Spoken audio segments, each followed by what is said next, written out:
ಅಂತಾರಾಷ್ಟ್ರೀಯ ಲಯನ್ಸ್ ಸಂಸ್ಥೆ 317G ಮಂಡ್ಯ ಸಾಹಿತ್ಯ ಲಯನ್ಸ್ ಸಂಸ್ಥೆ ಮಂಡ್ಯ 2025-26ನೇ ಸಾಲಿನ ನೂತನ ಅಧ್ಯಕ್ಷರಾದ ಚಂದ್ರಹಾಸ ಮತ್ತು ತಂಡದ ಪ್ರತಿಜ್ಞಾ ವಿಧಿ ಬೋಧನಾ ಸಮಾರಂಭ ನಗರದ ನಾಗಸಿರಿ ಕನ್ವೆನ್ಷನ್ ಹಾಲ್ನಲ್ಲಿ ನಡೆಯಿತು.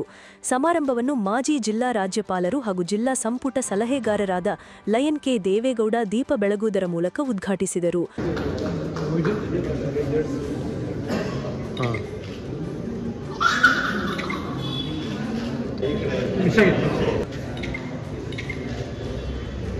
ನಂತರ ಮಾತನಾಡಿದ ಅವರು, ರವಿಕುಮಾರ್ ಚಾಮಲಾಪುರ ಅವರ ನಾಯಕತ್ವದಲ್ಲಿ ಪ್ರಾರಂಭವಾದ ಮಂಡ್ಯ ಸಾಹಿತ್ಯ ಲಯನ್ಸ್ ಸಂಸ್ಥೆ ಸಮಾಜಕ್ಕೆ ಉತ್ತಮವಾದ ಸೇವಾ ಕಾರ್ಯಗಳನ್ನು ಮಾಡುತ್ತಾ ಬಂದಿದೆ ಎಂದರು. ನನ್ನ ಹುಟ್ಟುಹಬ್ಬದ ದಿನದಂದು ಅದ್ದೂರಿಯಾಗಿ ಮೆರವಣಿಗೆ ಮಾಡಿ ಇಡೀ ಮಂಡ್ಯಕ್ಕೆ ನನ್ನನ್ನು ಪರಿಚಯ ಮಾಡಿಸಿದ್ದು ರವಿಕುಮಾರ್ ಚಾಮಲಾಪುರ ಎಂದು ಸ್ಮರಿಸಿದರು. ಚಂದ್ರಹಾಸ ಅವರು ಜಿಲ್ಲಾ ಮಟ್ಟದ ಅಧಿಕಾರಿಯಾಗಿ ನಿವೃತ್ತರಾಗಿ ಇಂದು ಅಧ್ಯಕ್ಷರಾಗಿ ಹೆಚ್ಚು ಸೇವಾ ಕೆಲಸವನ್ನು ಮಾಡಲಿ ಎಂದು ಶುಭ ಹಾರೈಸಿದರು.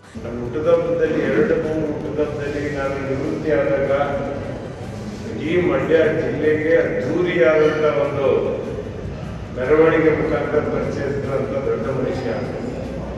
ರೋಡಲ್ಲಿ ಮೆರವಣಿಗೆ ಹೋಗ್ತಾ ಇದ್ರೆ ಒಂದು ಗೋಲ್ ಹಿಡ್ಕೊಂಡು ಸುಮಾರು 3 ಕಿಲೋಮೀಟರ್ ದೂರವರೆಗೂ ಅಕ್ಕಪಕ್ಕದಲ್ಲೆಲ್ಲ ಓಡಿಸಿ ದಾರಿ ಬಿಡಿಸಿ ಹೋಗ್ತಿದ್ದಂಥ ಏನು ಗುಂಡ್ಕಲ್ಲಿದ್ದವರು ಹಿಂಗಾಯ್ತಲ್ಲ ಅಂದರೆ ಇದೆಲ್ಲ ವಿದ್ಯಾ. ಅವರು ನಿವೃತ್ತಿಯಾಗಿ ಒಬ್ಬ ಜಿಲ್ಲಾ ಮಟ್ಟದ ಅಧಿಕಾರಿಯಾಗಿದ್ದಂಥವರು ನಿವೃತ್ತಿಯಾಗಿ ಇವತ್ತು ಅವ್ರ ಸ್ನೇಹಿತರು ಚೆನ್ನೈನವರು ಕೂಡ ಕಳೆದ ವರ್ಷ ಉತ್ತಮವಾದ ಕೆಲಸಗಳನ್ನು ಮಾಡಿ ಒಳ್ಳೆಯ ಹೆಸರನ್ನು ಮಾಡಿದ್ದಾರೆ. ಇವತ್ತು ನಮ್ಮ ಚಂದ್ರಹಾಸ್ ಅವರು ಅವರ ಶ್ರೀಮತಿಯವರ ಅನುಮತಿಯನ್ನು ಪಡೆದು ಇವತ್ತು ಅಧ್ಯಕ್ಷರಾಗಿ ಇವತ್ತು 4 ಜನ ಸದಸ್ಯರನ್ನ ತಗೊಂಡಿದ್ದಾರೆ. ಈ ವರ್ಷದ ಅಂತ್ಯಕ್ಕೆ ಇನ್ನೂ ಒಂದಷ್ಟು ಜನ ನಮ್ಮ ಕುಲ ಬಾಂಧವರಿದ್ದಾರಲ್ಲ ಇಂಜಿನಿಯರ್ಸ್ಗಳು, ಅವರೆಲ್ಲ ಮನೇಲಿ ಸುಮ್ಮನೆ ಕುತ್ಕೊಂಡು ನಿದ್ದೆ ಮಾಡ್ತಾ ಇರ್ತಾರೆ. ನನಗೆ ನಮ್ಮ ರಾಜಾಪುರ ಅಂತ ಇದ್ರು. ನೂತನ ಅಧ್ಯಕ್ಷರಾದ ಚಂದ್ರಹಾಸ ಮತ್ತು ತಂಡಕ್ಕೆ 2ನೇ ಉಪ ಜಿಲ್ಲಾ ರಾಜ್ಯಪಾಲರಾದ ಡಾಕ್ಟರ್ ಲಯನ್ ಟಿ ನಾರಾಯಣ ಸ್ವಾಮಿ ಪ್ರತಿಜ್ಞಾ ವಿಧಿ ಬೋಧನೆ ಮಾಡಿದರು. ನಿಮ್ಮ ಬೋರ್ಡ್ನಲ್ಲಿ ಈ ಏನು ಮುಂದಿನ ವರ್ಷದ ಪದಾಧಿಕಾರಿಗಳ ಪಟ್ಟಿಯನ್ನು ಅಪ್ರೂವಲ್ ತಗೊಂಡಿದ್ದೀರಾ? ಯಾಕೆಂದ್ರೆ ಇದನ್ನು ಹೊಡೆಯಕಾಗಿದೆ ಅಂತಂದ್ರೆ ಪ್ರತಿಯೊಂದು ಜಿಲ್ಲಾ ಕಾರ್ಯಕ್ರಮ ಎಲ್ಲದನ್ನು ಪಾಲ್ಗೊಂಡು ಒಂದು ಒಳ್ಳೆಯ ಅಗತ್ಯ. ಈಗ ಅವರು ಈ ವರ್ಷ ನಂತರ ಮಾತನಾಡಿದ ನೂತನ ಅಧ್ಯಕ್ಷರಾದ ಲಯನ್ ಚಂದ್ರಹಾಸ, 2013ರಲ್ಲಿ ಪ್ರಾರಂಭವಾದ ನಮ್ಮ ಸಾಹಿತ್ಯ ಲಯನ್ಸ್ ಸಂಸ್ಥೆಗೆ ನಾನು ನಿವೃತ್ತಿಗೊಂಡ ನಂತರ ಅಧ್ಯಕ್ಷನಾಗಿದ್ದೇನೆ.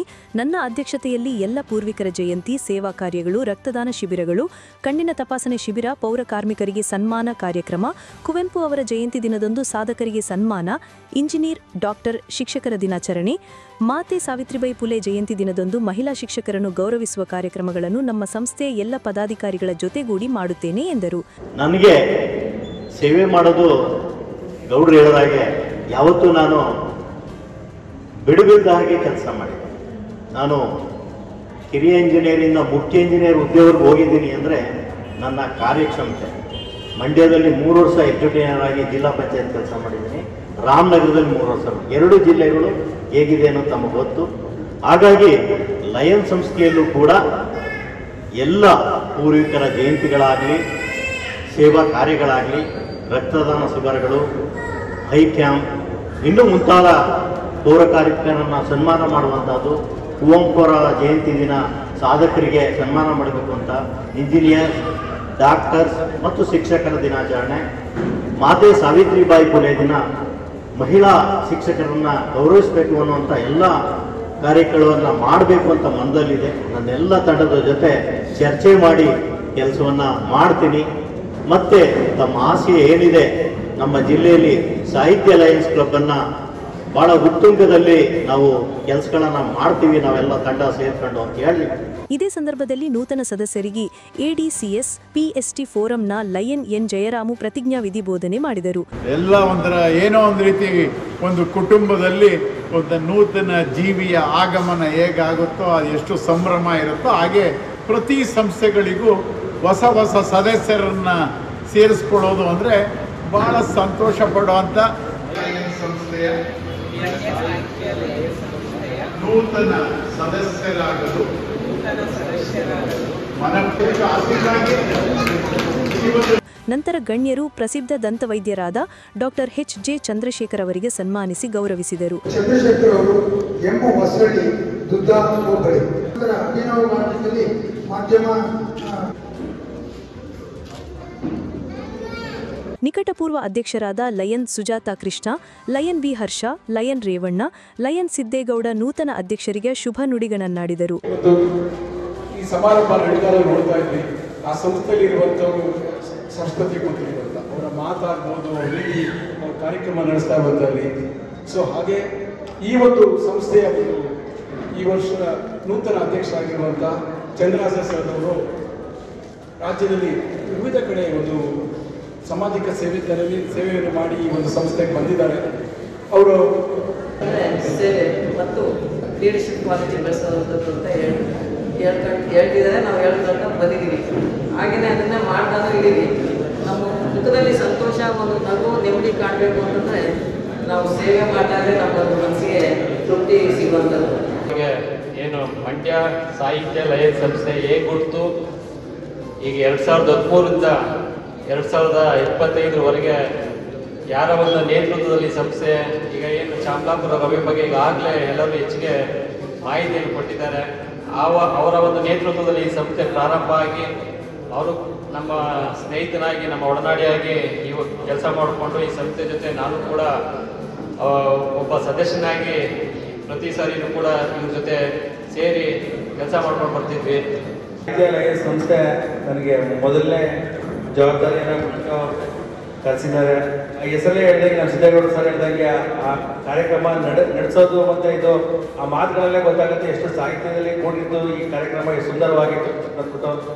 ಈ ಸಂಸ್ಥೆ ಜೊತೆಗೆ ನಾನು ಯಾವಾಗಲೂ ಇರ್ತೀನಿ, ಈ ವರ್ಷ 20 ವರ್ಷ ನಾನು ಜೊತೆಲಿ ಇರ್ತೀನಿ ಅಂತ ಹೇಳ್ತಾ ಅವರೆಲ್ಲ ತಂಡದ ಸದಸ್ಯರುಗಳಿಗೆ ಮತ್ತು ನಿರ್ದೇಶಕರುಗಳಿಗೆ. ವೇದಿಕೆಯಲ್ಲಿ lion Hanumanthaiah, lion KS Praveen Kumar, KR Krishnegowda, lion L Krishna, doctor Huskur Krishnegowda, lion KP Babu, lion BG Uma, lion Rakesh, lion KR Shivalingegowda, Veena Chandrahasa, ನೂತನ ಸದಸ್ಯರುಗಳಾದ ಚೆನ್ನಯ್ಯ, ಪದ್ಮಗೌಡ, ಕೆಆರ್ ಆನಂದ್ ಕುಮಾರ್ ಸೇರಿದಂತೆ ಇನ್ನಿತರರಿದ್ದರು.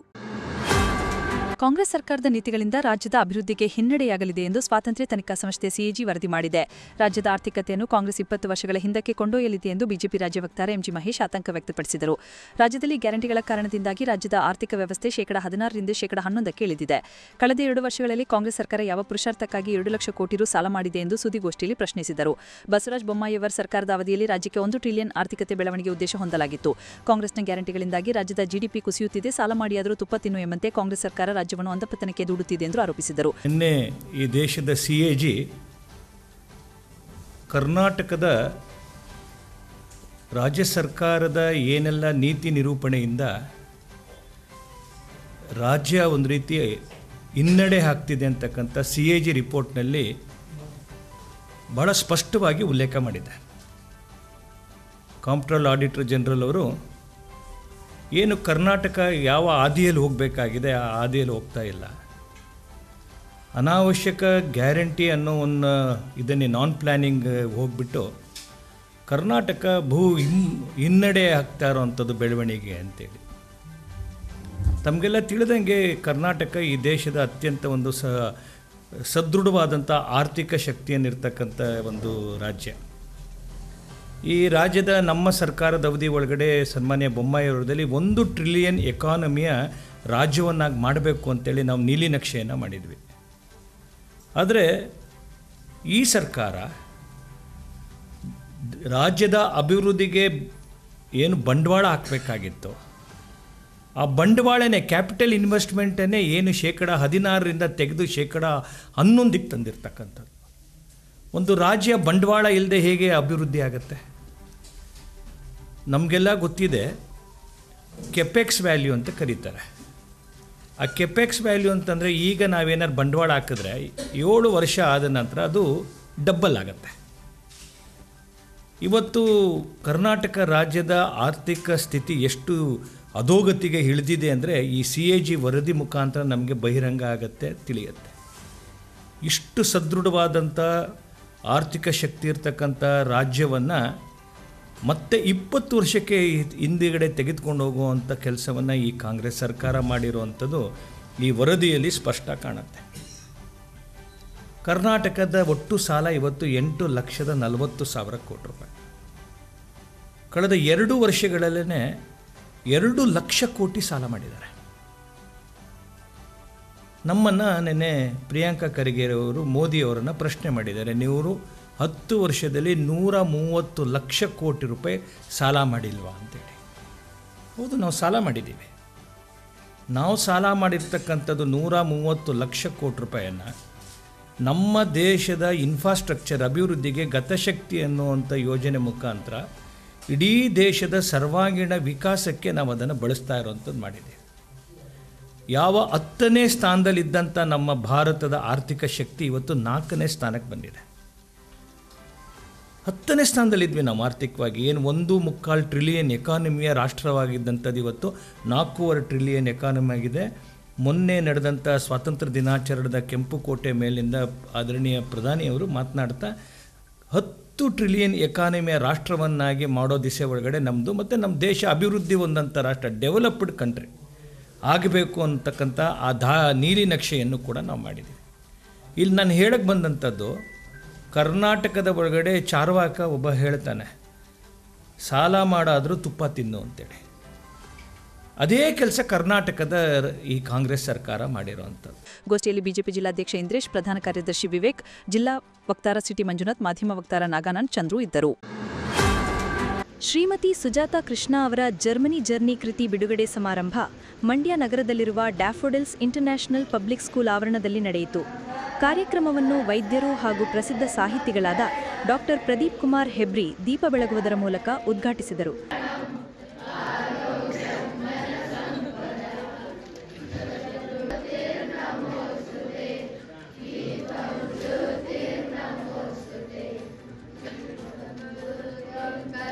ನಂತರ ಮಾತನಾಡಿದ ಅವರು, ವಿದ್ಯಾರ್ಥಿಗಳು ತಮ್ಮ ಉನ್ನತಿಯನ್ನು ಕಾಣಲು ಮಂಡ್ಯ ಬಯಸುತ್ತಿದ್ದೆ. ಅದನ್ನು ಈಡೇರಿಸಲು ಸಶಕ್ತರಾದರೆ ಸುಜಾತಾ ಕೃಷ್ಣ ಅವರು 3 ಬಾರಿ ಜರ್ಮನಿಗೆ ಹೋಗಿದ್ದಾರೆ. ಆದರೆ ನೀವು 30 ಬಾರಿ ಹೋಗಬಹುದು ಎಂದು ವಿದ್ಯಾರ್ಥಿಗಳಿಗೆ ಸ್ಫೂರ್ತಿ ತುಂಬಿದರು. ನಿಮ್ಮ ಬದುಕಿನಲ್ಲಿ ನೀವು ಒಂದು ದೀಕ್ಷೆ ತೊಟ್ಕೊಳ್ಬೇಕಾಗ್ತದೆ, ಒಂದು ಗುರಿಯನ್ನು ಇಟ್ಕೋಬೇಕಾಗ್ತದೆ. ಒಂದು ಮಾತು ಚಂದ ಹೇಳಿದ್ರು, SSLC ಓದುವವರು ಎಷ್ಟು ಮಂದಿ ಇದ್ದಾರೆ ಒಂದ್ಸಲ ಕೈ ಎತ್ತಿ ಅಂತ. ಅವ್ರು ಯಾವ ಉದ್ದೇಶ ಹೇಳಿದ್ರು ನನ್ಗೆ ಗೊತ್ತಿಲ್ಲ. ಆದ್ರೆ ನನ್ನ ಅಂತರಂಗ ಏನು ಹೇಳುದಂದ್ರೆ, ನಾಳೆ ಈ ಮಂಡ್ಯ ನಿಮ್ಮಿಂದ ತನ್ನ ಉನ್ನತಿಯನ್ನು ಕಾಣಲಿಕ್ಕೆ ಬಯಸ್ತಾ ಇದೆ. ಅದನ್ನು ಈಡೇರಿಸುವಲ್ಲಿ ನೀವೆಲ್ಲರೂ ಸಶಕ್ತರಾದ್ರೆ ಇವತ್ತೇ ನೀವು ಪಣ ಕೊಡಲೇಬೇಕಾಗ್ತದೆ. ನಾನು ಸಶಕ್ತನಾಗಿಯೇ ಆಗ್ತೀನಿ ಅಂತ. ಅಂತಹ ಸಶಕ್ತನಾದ್ರೆ ಇವತ್ತು ನಿಮ್ಮ ಮೇಡಮ್ನವರು 3 ಸಲ ಜರ್ಮನಿಗೆ ಹೋಗಿ ಬಂದ್ರು, ನೀವು 30 ಸಲ ಹೋಗಿ ಬರ್ತೀರಿ.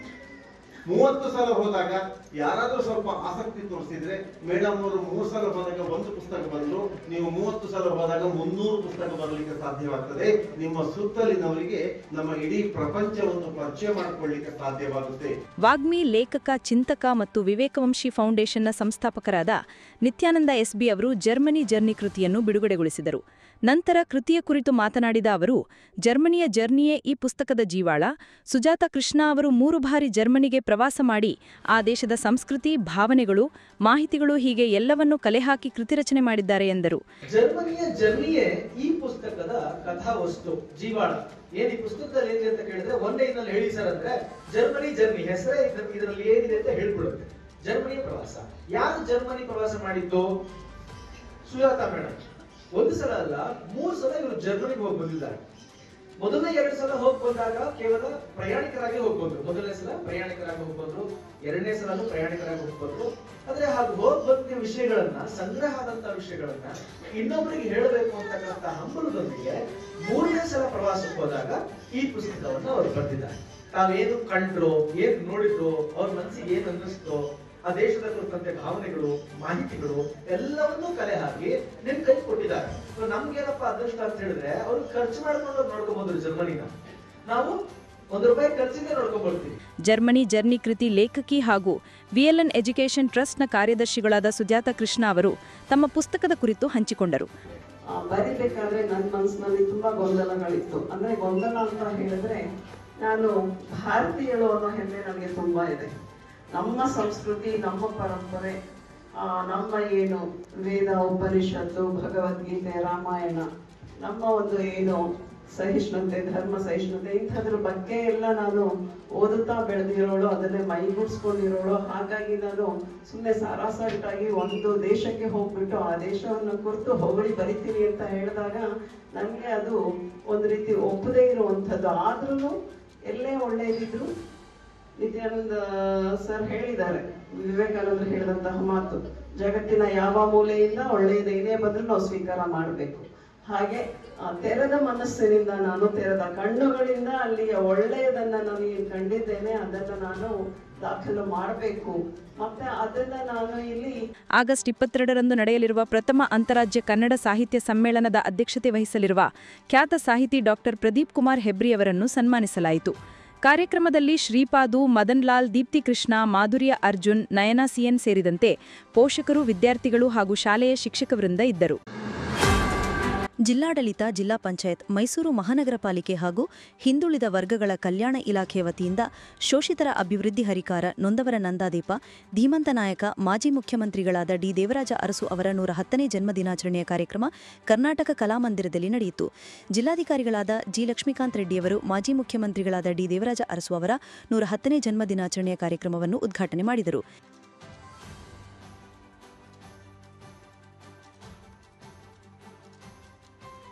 ಜಿಲ್ಲಾ ಕನ್ನಡ ಸಾಹಿತ್ಯ ಪರಿಷತ್ನ ಮಾಜಿ ಅಧ್ಯಕ್ಷರು ಹಾಗೂ ಡಿ. ದೇವರಾಜ ಅರಸು ಪ್ರತಿಮೆ ಪ್ರತಿಷ್ಠಾನ ಸಮಿತಿಯ ಗೌರವಾಧ್ಯಕ್ಷರಾದ ಎಂ. ಚಂದ್ರಶೇಖರ್ ಮುಖ್ಯ ಭಾಷಣಕಾರರಾಗಿ ಮಾತನಾಡಿದ ಅವರು, ಕರ್ನಾಟಕ ಕಂಡ ಒಬ್ಬ ಮಹಾನ್ ವ್ಯಕ್ತಿ ಹಾಗೂ ಉತ್ತಮ ಆಡಳಿತಗಾರರು ಡಿ. ದೇವರಾಜ ಅರಸು ಅವರು. ಅವರ ವ್ಯಕ್ತಿತ್ವ, ಕೊಡುಗೆ, ಅವರು ಮಾಡಿರುವಂತಹ ಕಾರ್ಯಕ್ರಮಗಳು ನಿತ್ಯ ಹಸಿರಾದಂತಹವು ಎಂದರು. ಡಿ. ದೇವರಾಜ ಅರಸು ಅವರು ದೂರದೃಷ್ಟಿಯ ಆಡಳಿತ ಮತ್ತು ಸಾಮಾಜಿಕ ನ್ಯಾಯಬದ್ಧತೆಯಿಂದ ಜನಪ್ರಿಯರಾಗಿದ್ದರು ಹಾಗೂ ಶೋಷಿತರ ಮತ್ತು ತುಳಿತಕ್ಕೆ ಒಳಗಾದ ಜನಾಂಗದ ಧ್ವನಿಯಾಗಿ, ಧ್ವನಿ ಇಲ್ಲದವರಿಗೆ ಧ್ವನಿಯಾಗಿ ನಿಂತಿದ್ದರು ಎಂದು ತಿಳಿಸಿದರು. ಗ್ರಾಮೀಣ ಬದುಕಿಗೆ ಮತ್ತು ಕೃಷಿ ಬದುಕಿಗೆ, ಅನ್ನದಾತರ ಬದುಕಿಗೆ ಬಹಳ ದೊಡ್ಡ ಆಯಾಮವನ್ನು ತಂದುಕೊಟ್ಟಂತವರು ದೇವರಾಜ ಅರಸರು. ಅಲ್ಲಿಂದ ಆರಂಭಗೊಂಡಂತ ಅವರ ಆ ಒಂದು ಆರಂಭಿಕ ಯಾನ ಏನು ಆ ಗ್ರಾಮದಲ್ಲಿ, ಆ ಗ್ರಾಮಾಂತರದ ಒಂದು ಪರಿಸರದಲ್ಲಿ ಅವರು ಕಟ್ಟಿಕೊಂಡಂತ ಆ ಎಲ್ಲ ವಿಚಾರಗಳು ಕೂಡ ಇಡೀ ವಿಶ್ವವನ್ನು ದಾಖಲಿಸುವಂತ ಕೆಲಸವನ್ನು ಮಾಡಿದ್ರು ಕೂಡ ನಾವ್ಯಾರು ಕೂಡ ಮರೆಯೋ ಹಾಗಿಲ್ಲ.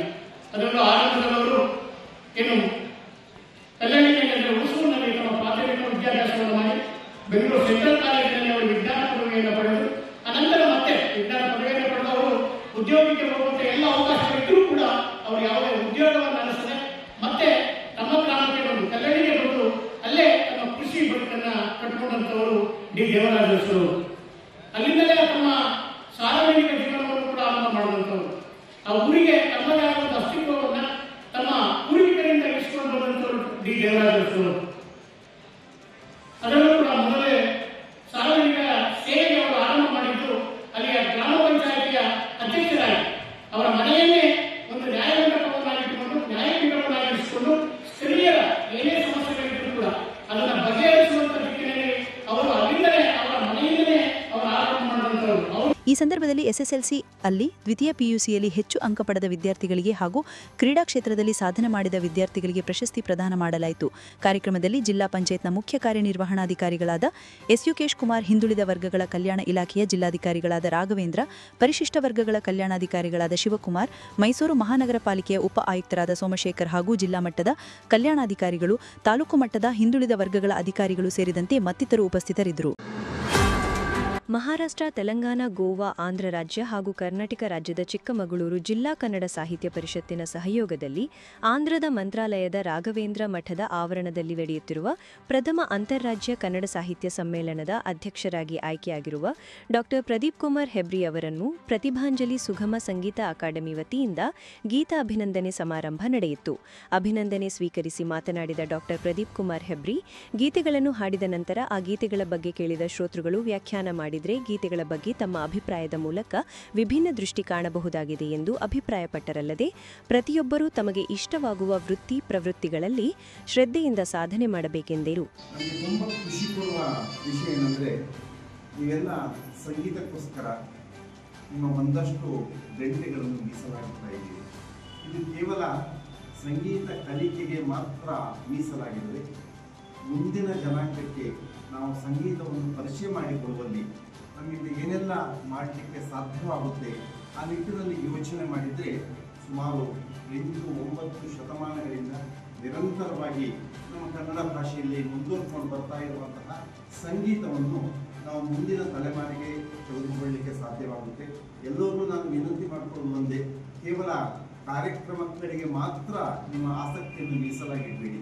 ಕಾರ್ಯಕ್ರಮದಲ್ಲಿ ಉಪಸ್ಥಿತರಿದ್ದ ದರಸಗುಪ್ಪೆ ಧನಂಜಯ ಮಾತನಾಡುತ್ತಾ, ಸರಳ ಜೀವನ ಉದಾತ್ತ ಚಿಂತನೆಯ ಪ್ರತೀಕದಂತಿರುವ ಸರಳ ಸಜ್ಜನ ಸಾಕಾರ ಮೂರ್ತಿ, ರಾಜ್ಯದ ಹೆಮ್ಮೆಯ ನಮ್ಮೆಲ್ಲರ ಹಿರಿಯ ಸಾಹಿತಿ ಡಾಕ್ಟರ್ ಪ್ರದೀಪ್ ಕುಮಾರ್ ಹೆಬ್ರಿರವರು ಕವಿತೆ, ಕಥೆ, ಕಾವ್ಯ, ಕಾದಂಬರಿ, ಮಕ್ಕಳ ಸಾಹಿತ್ಯ, ಪ್ರಬಂಧ, ಅಂಕಣ ಬರಹ, ವಚನ ಗಮಕ, ಗ್ರಂಥ ಸಂಪಾದನೆ, ಜೀವನ ಚರಿತ್ರೆ, ಮಹಾಕಾವ್ಯ, ಧರ್ಮಗ್ರಂಥ, ಉಪನ್ಯಾಸ, ವ್ಯಾಖ್ಯಾನ ಹೀಗೆ ಆಡುಮುಟ್ಟದ ಸೊಪ್ಪಿಲ್ಲದ ರೀತಿಯಲ್ಲಿ ಸಾಹಿತ್ಯದ ಎಲ್ಲಾ ಪ್ರಕಾರಗಳಲ್ಲಿ ಸುಮಾರು 500ಕ್ಕೂ ಹೆಚ್ಚು ಕೃತಿಗಳನ್ನು ರಚಿಸಿರುವ ಇವರಿಗೆ ದೊರೆತಿರುವ ಅವಕಾಶಕ್ಕೆ ಅರ್ಹರು ಎಂದರು. ಈ ನಾಡಿನ ಪ್ರಸಿದ್ಧ ಮಠಮಾನ್ಯಗಳೇನಿದೆ, JSS ಆಗ್ಬೋದು, ಉತ್ತರ ಕನ್ನಡ ಆಗ್ಬೋದು, ಚುಂಚನಗಿರಿ ಆಗ್ಬೋದು, ಆ ಎಲ್ಲ ಮಠಾಧೀಶರು ಕೂಡ ವೈಯಕ್ತಿಕವಾಗಿ ಅವರಿಗೆ ಫೋನ್ ಮಾಡಿ ಕೆಲವು ಕಾರ್ಯಕ್ರಮಗಳಿಗೆ ಕರೆದು ಕೆಲವು ಕುಲ ಅಧ್ಯಯನ ಶಾಸ್ತ್ರಗಳನ್ನು ಕೆಲವು ವಿಚಾರಗಳನ್ನು ಕೊಟ್ಟು ಅವರಲ್ಲಿ ಕೃತಿಗಳನ್ನ ಬರೆಸಿದ್ದಾರೆ, ಬರಿತಾನೇ ಇದ್ದಾರೆ ಮತ್ತು ನಿರಂತರವಾಗಿ ಅವರ ಸಾಹಿತ್ಯದ ಸೇವೆಯನ್ನು ಮಾಡ್ತಾ ಇದ್ದಾರೆ. ಪಂಚರಾಜ್ಯಗಳ ವಿಶೇಷವಾಗಿ ಇದು ಪ್ರಪ್ರಥಮವಾಗಿ. ಪ್ರತಿಭಾಂಜಲಿ ಡೇವಿಡ್ ಮಾತನಾಡಿ, ಪ್ರತಿಭಾಂಜಲಿ ಸುಗಮ ಸಂಗೀತ ಅಕಾಡೆಮಿ ಜೊತೆಗೆ ಡಾಕ್ಟರ್ ಹೆಬ್ರಿರವರವರಿಗೆ ಅವಿನಾಭಾವ ಸಂಬಂಧ ಇದೆ. ಅಂತಾರಾಜ್ಯ ಕನ್ನಡ ಸಾಹಿತ್ಯ ಸಮ್ಮೇಳನದ ಅಧ್ಯಕ್ಷತೆ ದೊರೆತಿರುವುದು ಹೆಮ್ಮೆಯ ವಿಷಯ. ಹಾಗಾಗಿ ಡಾಕ್ಟರ್ ಹೆಬ್ರಿ ಅವರಿಗೆ ನಮ್ಮ ಅಕಾಡೆಮಿಯಿಂದ ಅಭಿಮಾನಪೂರ್ವಕವಾಗಿ ವಿಶೇಷವಾಗಿ ಗೀತಾ ಅಭಿನಂದನೆಗಳನ್ನು ಅರ್ಪಿಸಲಾಗುತ್ತಿದೆ ಎಂದು ತಿಳಿಸಿದರು. ಕನ್ನಡ ಸಾಹಿತ್ಯ ಪರಿಷತ್ ಅಂತಾರಾಜ್ಯ 4 ರಾಜ್ಯಗಳು, ಮಹಾರಾಷ್ಟ್ರ, ಆಂಧ್ರ, ತೆಲಂಗಾಣ, ಗೋವಾ, ಇಷ್ಟು ರಾಜ್ಯಗಳು ಸೇರಿ ನಮ್ಮ ಮಂಡ್ಯ ನಗರದವರಾದಂಥ ಡಾಕ್ಟರ್ ಪ್ರದೀಪ್ ಕುಮಾರ್ ಹೆಬ್ರಿ ಅವರನ್ನ ಸಮ್ಮೇಳನ ಅಧ್ಯಕ್ಷರು ಮಾಡಿದಾರಲ್ಲ, ಇದು ನಮಗೆ ಸಂಬಂಧ ಗೌರವ ಅಂತ ಹೇಳೋದಕ್ಕೆ ನಾನು ಇಷ್ಟಪಡ್ತೀನಿ. ಒಂದು ಸುಂದರ ಸರಳ ಸಮಾರಂಭದಲ್ಲಿ ಇಂಥ ದೊಡ್ಡ ಸಾಹಿತಿ ನಮ್ಮ ಕೆಳಗೆ ಹೋಗ್ಬಿಟ್ಟು ಬಂದಿರುವಂಥದ್ದು ನಮ್ಮ ಪುಣ್ಯ ಅಂತ ಭಾವಿಸ್ತಾ ಇದ್ದೀವಿ. ಇಂಥ ಹೆಬ್ರಿ ಅವರನ್ನ ನಮ್ಮ ಪ್ರತಿಭಾಂಜಲಿ ವತಿಯಿಂದ, ಪ್ರತಿಭಾಂಜಲಿ ಬಗ್ಗೆ ಯಾಕೆ ಹೇಳಬೇಕು ಅಂದರೆ ಯಾವುದೇ ಕಾರ್ಯಕ್ರಮ ಆದರೂ ಪುಟ್ಟ ನಾನು ಹೇಳ್ತೀನಿ. ಡಾಕ್ಟರ್ ಪ್ರದೀಪ್ ಕುಮಾರ್ ಹೆಬ್ರಿರವರಿಗೆ ಇಷ್ಟವಾದ ಕೆಲವು ಗೀತೆಗಳನ್ನು ಹಾಡುವ ಮೂಲಕ ಗೀತ ಅಭಿನಂದನೆ ಸಲ್ಲಿಸಲಾಯಿತು.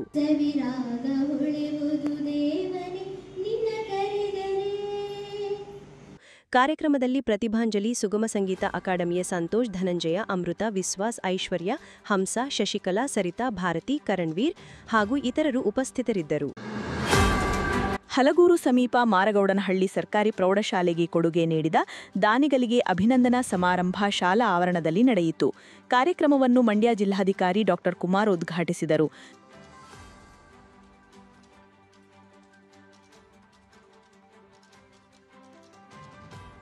ನಂತರ ಮಾತನಾಡಿದ ಅವರು, ನಾನು ಕೂಡ ಸರ್ಕಾರಿ ಶಾಲೆಯಲ್ಲಿ ಓದಿ ಈ ಹಂತಕ್ಕೆ ಬಂದಿದ್ದೇನೆ. ಖಾಸಗಿ ಶಾಲೆಗಳ ವ್ಯಾಮೋಹ ಬಿಟ್ಟು ಸರ್ಕಾರಿ ಶಾಲೆಯಲ್ಲಿ ಓದಿ ಈ ಶಾಲೆಯ ಬಗ್ಗೆ ನನಗೆ ಸುಮಾರು ವರ್ಷಗಳಿಂದ ಗೊತ್ತಿದೆ. ಒಳ್ಳೆಯ ಫಲಿತಾಂಶ, ಒಳ್ಳೆಯ ವಿದ್ಯಾಭ್ಯಾಸ, ಒಳ್ಳೆಯ ಶಿಸ್ತು. ಅಲ್ಲದೆ ಇದೇ ಶಾಲೆಯಲ್ಲಿ ಓದಿದ ಲಕ್ಷ್ಮೀ ಅಶ್ವಿನ್ ಗೌಡ ಹಾಗೂ ಅಭಿಷೇಕ್ ಗೌಡ ಇದೇ ಶಾಲೆಯಲ್ಲಿ ಓದಿದವರು. ನಾನು ಸುಮಾರು ದಿನಗಳಿಂದ ಈ ಶಾಲೆಗೆ ಬರಬೇಕೆಂದುಕೊಂಡಿದ್ದೆ. ನಾನು ಕೂಡ ಬಡ ಕುಟುಂಬದಲ್ಲಿ ಹುಟ್ಟಿ ಬಂದವನು ಎಂದನು. ಬಹಳ ಸಂತೋಷ ಆಯಿತು. ಒಂದು ಸರ್ಕಾರಿ ಶಾಲೆ ಈ ವ್ಯವಸ್ಥೆಯನ್ನು ಹೊಂದಿರತಕ್ಕಂಥದ್ದು, ಸುಮಾರು 600ಕ್ಕೂ ಹೆಚ್ಚು ವಿದ್ಯಾರ್ಥಿಗಳು ಕಲಿತಾ ಇದ್ದಾರೆ ಅಂತ ಹೇಳಿದ್ರೆ, ಇಷ್ಟು ಸೌಲಭ್ಯಗಳಿದೆ ಅಂತ ಹೇಳಿದ್ರೆ, ಇದಕ್ಕೆ ಬಹಳಷ್ಟು ಕಾರಣ ಅಂತ ಹೇಳಿದ್ರೆ ವಿದ್ಯಾರ್ಥಿಗಳು ಎಷ್ಟು ಮುಖ್ಯರೋ ಇಲ್ಲಿ ಪಾಠ ಮಾಡ್ತಾ ಇರುವಂತ ಪ್ರತಿಯೊಬ್ಬ ಶಿಕ್ಷಕರು ಕೂಡ ಅಷ್ಟೇ ಮುಖ್ಯ. ಒಂದು ಶಾಲೆಗೆ ಒಳ್ಳೆ ಹೆಸರು ಬರಬೇಕಂದ್ರೆ ಅಲ್ಲಿರುವಂತ ಮಕ್ಕಳು ಯಾವ ಪ್ರತಿಭೆ ಇದೆ ಅಂತ ಗುರುತಿಸಿ ಆ ಪ್ರತಿಭೆಗೆ ತಕ್ಕನಾದಂತ ಒಂದು ಸ್ಥಾನವನ್ನ, ವೇದಿಕೆಯನ್ನ ಕೊಟ್ಟು ಆ ಪ್ರತಿಭೆಯನ್ನ ಹೊರ ತೆಗೆದು ಈ ಸಮಾಜಕ್ಕೆ ಒಬ್ಬ ಒಳ್ಳೆಯ ವ್ಯಕ್ತಿಯಾಗಿ, ಆದರ್ಶ ವ್ಯಕ್ತಿಯಾಗಿ ಕಳಿಸುವಂತ ಜವಾಬ್ದಾರಿ ಹೊತ್ತಿರ್ತಕ್ಕಂಥ ಶಿಕ್ಷಕರು. ಅವರು ಆ ಪ್ರತಿಭೆಯನ್ನ ಹೊರ ತೆಗೆದ್ರೂ ಶಿಕ್ಷಕರೇ, ಹೊರ ತೆಗೆದೇ ಇದ್ರು ಶಿಕ್ಷಕರೇ. ಆದ್ರೆ ಈ ಶಾಲೆಯಲ್ಲಿ ವಿಶೇಷವಾಗಿ ಅವತ್ತು ಹಿಂದೆ ಕೆಲಸ ಮಾಡ್ತಾ ಇರುವಂತ ಪ್ರತಿಯೊಬ್ಬ ಶಿಕ್ಷಕರು, ನನಗೆ ಎಲ್ಲರೂ ಹೆಸರು ಹೇಳಿಕ್ ಹೋಗಲ್ಲ, ನಮ್ಮ MP ಸರ್ ಇದ್ದಾರೆ, ಸಂಪತ್ ಕುಮಾರ್ ಅವರಿದ್ದಾರೆ, ಎಲ್ಲರೂ ಇದ್ದಾರೆ. ಮತ್ತೆ ಈಗ ಕೆಲಸ ಮಾಡ್ತಾ ಇರುವಂತ ಎಲ್ಲ ಶಿಕ್ಷಕರು ಕೂಡ, ಪ್ರತಿಯೊಬ್ಬರು ಕೂಡ ಅವ್ರ ಶಾಲೆಗೆ ದುಡಿದಿದ್ದಾರೆ. ಶಾಲೆಯ ಶಿಕ್ಷಕರಾದ ಬಸವರಾಜು ಮಾತನಾಡಿ, ನಮ್ಮ ಶಾಲೆ ಪ್ರಾರಂಭವಾಗಿ ಸುಮಾರು 27 ವರ್ಷವಾಯಿತು. ಮಂಡ್ಯ ಜಿಲ್ಲೆಯಲ್ಲಿ ಅಲ್ಲದೆ ಕರ್ನಾಟಕದಲ್ಲಿ ಉತ್ತಮ ಸರ್ಕಾರಿ ಶಾಲೆ. ನಮ್ಮ ಶಾಲೆಯಲ್ಲಿ ಓದಿದ ವಿದ್ಯಾರ್ಥಿಗಳು ಒಳ್ಳೆ ಹುದ್ದೆಯಲ್ಲಿದ್ದಾರೆ. ಸುಮಾರು 20 ಲಕ್ಷಕ್ಕೂ ಹೆಚ್ಚು ಖರ್ಚು ಮಾಡಿ ಮಕ್ಕಳು ಕುಳಿತುಕೊಂಡು ಓದಲು, ಊಟ ಮಾಡಲು ಅನುಕೂಲವಾಗುವ ನಿಟ್ಟಿನಲ್ಲಿ ದಾನಿಗಳು ಸಹಕರಿಸಿದ್ದಾರೆ. ಅವರಿಗೆ ನನ್ನ ಧನ್ಯವಾದಗಳನ್ನು ತಿಳಿಸಿದರು.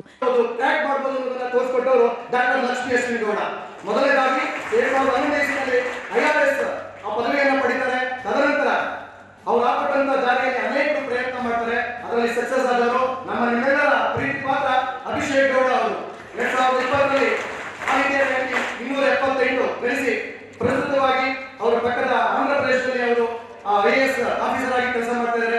ಇದಕ್ಕಿಂತ ಸಾಧನೆ ಬೇಕಾ? ಒಂದು ಶಾಲೆ ಹುಟ್ಟುತ್ತಲೂ ಸಾರ್ಥಕ ಅನ್ನುವಂಥ ರೀತಿಯಲ್ಲಿ ಈ ತರದ ದೊಡ್ಡ ದೊಡ್ಡ ಸಾಧನೆಗಳು ಮೂಡಿ ಬರ್ತಾ ಇದೆ. ಮುಂದಿನ ದಿನಗಳಲ್ಲೂ ಕೂಡ ಅದು ಕಂಟಿನ್ಯೂ ಆಗುತ್ತೆ ಎನ್ನುವಂತಹ ಒಂದು ಆಶಾಭಾವನೆಯನ್ನು ವ್ಯಕ್ತಪಡಿಸ್ತಾ, ಪ್ರಸ್ತುತವಾಗಿ ನಮ್ಮ ಶಾಲೆ SLC ಮತ್ತು NLSದಲ್ಲಿ ಅತ್ಯುತ್ತಮವಾದ ಒಂದು ಫಲಿತಾಂಶವನ್ನು ನೀಡ್ತಾ ಇದೆ. ಅದಕ್ಕೆ ಒಂದು ಇಂಬು ಕೊಡುವಂತೆ ಕಳೆದ ಸ್ವತಂತ್ರ ದಿನಾಚರಣೆಯಲ್ಲಿ ನಂತರ ದಾನಿಗಳನ್ನು ಸನ್ಮಾನಿಸಲಾಯಿತು. ಕಾರ್ಯಕ್ರಮದಲ್ಲಿ ತಾಲೂಕು ಪಂಚಾಯಿತಿ ಇಒ ಶ್ರೀನಿವಾಸ್, ಕ್ಷೇತ್ರ ಶಿಕ್ಷಣಾಧಿಕಾರಿ ಶ್ರೀಮತಿ ಉಮಾ, ಎಸ್ಟಿಎಂಸಿ ಅಧ್ಯಕ್ಷರಾದ ನಂದೀಶ್, ಮುಖ್ಯ ಶಿಕ್ಷಕರಾದ ಶಕುಂತಲಾ, ಜವರೇಗೌಡ, ಸಿದ್ಧಾಚಾರಿ, ನಿವೃತ್ತ ಶಿಕ್ಷಕ ದೇವರಾಜು, ಉಪನ್ಯಾಸಕ ಪುಟ್ಟಸ್ವಾಮಿ, ಸಂಪತ್ ಕುಮಾರ್ ಹಾಜರಿದ್ದರು. JSS centre for management studies, JSS science and technology university, Malaysia ವಿಜ್ಞಾನ ಮತ್ತು ತಂತ್ರಜ್ಞಾನ ವಿಶ್ವವಿದ್ಯಾಲಯದ ಸಹಯೋಗದೊಂದಿಗೆ ಆಗ್ನೇಯ ಏಷ್ಯಾದಲ್ಲಿ ಡಿಜಿಟಲ್ ನಾವೀನ್ಯತೆ ಮತ್ತು ಪರಿವರ್ತನೆಯ 2 ದಿನಗಳ ಅಂತಾರಾಷ್ಟ್ರೀಯ ಸಮ್ಮೇಳನ SJCE ಕ್ಯಾಂಪಸ್ನಲ್ಲಿ ನಡೆಯಿತು. ಚಾಮರಾಜನಗರದ ಜಿಲ್ಲಾಧಿಕಾರಿ ಶಿಲ್ಪಾ ನಾಗ್ ಸಮ್ಮೇಳನವನ್ನು ಉದ್ಘಾಟಿಸಿ ಮಾತನಾಡಿದ ಅವರು, ತಂತ್ರಜ್ಞಾನವು ಇಂದು ಸರ್ಕಾರಿ, ಖಾಸಗಿ ಮತ್ತು ನಾಗರಿಕ ಸೇವೆಗಳ ಪ್ರತಿಯೊಂದು ವಲಯವನ್ನು ವ್ಯಾಪಿಸಿದೆ ಎಂದು ಒತ್ತಿ ಹೇಳಿದರು. AI, ML, general Z, general alpha, ಭೌತಿಕ ಮತ್ತು ಆನ್ಲೈನ್ ಸ್ನೇಹ, ಗೇಮಿಂಗ್ ಸೇರಿದಂತೆ ಎಲ್ಲದರಲ್ಲೂ ಡಿಜಿಟಲ್ ಪದರವಿದೆ. ಆಡಳಿತಗಾರರು ಸಹ ಪ್ರಸ್ತುತವಾಗಿರಲು ಹೊಸ ತಂತ್ರಜ್ಞಾನಗಳನ್ನು ಅಳವಡಿಸಿಕೊಳ್ಳಬೇಕು ಎಂದು ಅವರು ಹೇಳಿದರು. So digital innovation is again a very big umbrella term. Transformation is much bigger. Southeast Asia is again a very much bigger geographical territory. So I thought, okay, it's everything under the sun, right? So there is a digital layer to everything right now. So any sector you look at, whether it is government sector, private sector, space, innovation, citizen services, commercial sector, there is a layer of technology. So this is a conference with immense potential. And my association with JSS group of institutions is very old. Ever since my probation days and post-probation days, I was a corporation commissioner here during second wave of COVID. So the kind of partnership and cooperation extended by JSS group of institutions in ensuring that people of Mysore city have a safe recovery was tremendous. I want to bring it on record. And I want to thank and congratulate. ತಾಂತ್ರಿಕ ಶಿಕ್ಷಣ ವಿಭಾಗದ ನಿರ್ದೇಶಕ B Suresh, ತಂತ್ರಜ್ಞಾನವು ಜೀವನವನ್ನು ಸುಲಭ ಮತ್ತು ಆರಾಮದಾಯಕವಾಗಿಸಿದೆ ಎಂದು ಹೇಳಿದರು. ಮಲೇಷ್ಯಾ ವಿಜ್ಞಾನ ಮತ್ತು ತಂತ್ರಜ್ಞಾನ ವಿಶ್ವವಿದ್ಯಾಲಯದ ಅಧ್ಯಕ್ಷ ಪ್ರೇಮಕುಮಾರ್ ರಾಜಗೋಪಾಲ್ ಮುಖ್ಯ ಭಾಷಣ ಮಾಡಿದರು. ಸಿಜಿ ಬೆಟ್ಸುರ್ಮತ್ ತಮ್ಮ ಅಧ್ಯಕ್ಷೀಯ ರೀಮೇಕ್ಗಳಲ್ಲಿ ವಿದ್ಯಾರ್ಥಿಗಳು ಡಿಜಿಟಲ್ ರೂಪಾಂತರದಲ್ಲಿ ತ್ವರಿತವಾಗಿ ಹೊಂದಿಕೊಳ್ಳುವಂತೆ ಪ್ರೋತ್ಸಾಹಿಸಿದರು. We are living in this digital technology shaping every sphere of life. The very theme of this conference, digital innovation and transformation in Southeast Asia, reflects the urgency of building knowledge, practice and foster inclusive growth and sustainable development. ಕುಲಪತಿ A N Santosh Kumar, registrar S A Dhanaraj, ಪ್ರಾಂಶುಪಾಲ C Nataraju, dean management P Nagesh, HOD Swaroop ಸಿಂ ಸೇರಿದಂತೆ ವಿಶ್ವವಿದ್ಯಾಲಯದ ಅಧ್ಯಾಪಕರು ಉಪಸ್ಥಿತರಿದ್ದರು. ಕಾವೇರಿ ಸಮಿತಿ ವತಿಯಿಂದ ಕಾವೇರಿ ಕ್ರಿಯಾ ಸಮಿತಿ ಅಧ್ಯಕ್ಷರಾದ ಎಸ್ ಜಯಪ್ರಕಾಶ್ ರವರ ನೇತೃತ್ವದಲ್ಲಿ ಹಿಂದುಳಿದ ವರ್ಗಗಳ ನೇತಾರ, ಮಹಾನ್ ನಾಯಕ ಹಾಗೂ ಮಾಜಿ ಮುಖ್ಯಮಂತ್ರಿಗಳಾದ ಡಿ ದೇವರಾಜ ಅರಸುರವರ 110ನೇ ಜಯಂತಿ ಕಾರ್ಯಕ್ರಮವನ್ನು ಪುಷ್ಪಾರ್ಚನೆ ಮಾಡಿ ಮಾತನಾಡಿ, ಮಾಜಿ ಪ್ರಧಾನಿ ವಾಜಪೇಯಿ ಅವರ ಅನುಯಾಯಿಗಳಾದ ಪ್ರಮೋದ್ ಮಹಾಜನ್, ಮಾಜಿ ಮುಖ್ಯಮಂತ್ರಿ ಬಂಗಾರಪ್ಪ ಹಾಗೂ ಡಾ ಜೀವರಾಜ್ ಆಳ್ವದೇವರುಗಳು ಅರಸುರವರ ಆದರ್ಶಗಳನ್ನು ಪಾಲನೆ ಮಾಡಿದಂತವರು. ಉಳುವವನೇ ಭೂಮಿ ಒಡೆಯ ಕಾಯ್ದೆ ಜಾರಿಗೆ ತಂದು ಅನೇಕ ಬಡವರ ಕೂಲಿಕಾರರಿಗೆ ದೇವರಾದರು. ವರುಣಾ ಕಾಲುವೆಯನ್ನು ನಿರ್ಮಾಣ ಮಾಡಿ ನೀರಾವರಿ ಯೋಜನೆಗಳನ್ನು ಜಾರಿಗೆ ತಂದ ಧೀಮಂತ ನಾಯಕರಾಗಿದ್ದವರು. ದೇವರಾಜ ಅರಸುರವರಿಗೆ ಅವರೇ ಸಾಟಿ, ಹೊರತು ಬೇರಾರೂ ಇಲ್ಲ. ಹಿಂದುಳಿದ ವರ್ಗಗಳ ಜನಗಳ ಪಾಲಿನ ದೇವರು ಇವರು ಎಂದರು. ಉಳುವವನೇ ಭೂಮಿ ಒಡೆಯ ಅನ್ನುವಂಥ ಒಂದು ಕಾಯ್ದೆನ ಪ್ರಥಮ ಬಾರಿ ದೇಶದಲ್ಲಿ ಬಹಳ ಧೈರ್ಯವಾಗಿ ತಂದಂಥವರು ಮತ್ತು ವರುಣಾ ಕೆನಾಲ್ ಏನು ಕಾಲುವೆ ಇದೆ ಅದನ್ನ ನಿರ್ಮಾಣ ಮಾಡಲಿಕ್ಕೆ ಅವರು ಪಟ್ಟಂತಹ ಸಾಹಸ, ಆ ಒಂದು ಕೆಲಸದಲ್ಲಿ ಯಶಸ್ವಿಯಾಗಿದ್ದು ನಿಜಕ್ಕೂ ಅದನ್ನು ನಾವು ಸ್ಮರಣೆ ಮಾಡ್ಕೊಳ್ಳೇಬೇಕಾಗತ್ತೆ. ಅದರಲ್ಲೂ ಮೈಸೂರಿನ ಭಾಗದ ರೈತರೆಲ್ಲರೂ ಕೂಡ ವರ್ಣಾಚಲನ್ನು ಯಾರ್ಯಾರು ಉಪಯೋಗಿಸ್ತಾ ಇದ್ದಾರೆ, ಕುಡಿಯೋ ನೀರು ಇರ್ಬೋದು, ಜನತೆ ಎಲ್ಲರೂ, ರೈತರು ಇರ್ಬೋದು, ಎಲ್ಲರೂ ಕೂಡ ಇವತ್ತು ಅವ್ರನ್ನ ಸ್ಮರಣೆ ಮಾಡ್ಕೊಳ್ತಾ ಇದ್ದಾರೆ. ಅದೇ ರೀತಿ ಅನೇಕ ದೊಡ್ಡ ದೊಡ್ಡ ಕಾರ್ಯಕ್ರಮಗಳನ್ನು ಮಾಡಿದ್ದಾರೆ.